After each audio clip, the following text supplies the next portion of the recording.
పశ్చిమ గోదావరి జిల్లా Bhimavaram AP NGO సంఘం రాష్ట్ర అధ్యక్షుడు ఏ విద్యాసాగర్ బుధవారం త్యాగరాజ భవన్లో ఏర్పాటు చేసిన అడ్హాక్ కమిటీ కార్యక్రమంలో మాట్లాడుతూ గత ప్రభుత్వంలో ఉద్యోగులకు చెల్లించాల్సిన బకాయిలను కూటమి ప్రభుత్వం దశలవారీగా అందించడంలో ఏపీ ఎన్జీఓ సంఘం ప్రధాన భూమిక వహించిందన్నారు.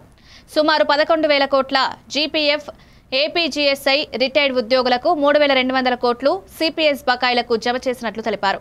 12వ పీఆర్సీ కమిటీ ఏర్పాటు, పెండింగ్ డీఏ మంజూరు, హెల్త్ కార్డ్స్ వినియోగ, కాంట్రాక్ట్ ఉద్యోగుల క్రమబద్ధీకరణ, పెన్షన్ అదనపు క్వాంటం పునరుద్ధరణలను డిమాండ్ చేశారు.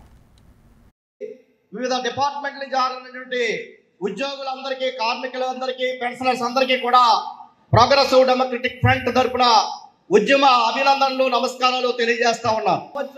ఈ రాష్ట్రంలో ఉద్యోగ, ఉపాధ్యాయులు, కార్మికులు, పెన్షనర్లు ఒక ఉన్నతమైనటువంటి ఈ సమాజంలో స్టేటస్ ని ఉంది అంటే దానికి ఒకే ఒక్క కారణం ఏపీ ఎన్జీఓ నాయకత్వం, దాని నాయకత్వంలో నడుస్తున్నటువంటి జేఏసీ అని చెప్పి సందర్భంగా తెలియజేస్తా ఉన్నాం.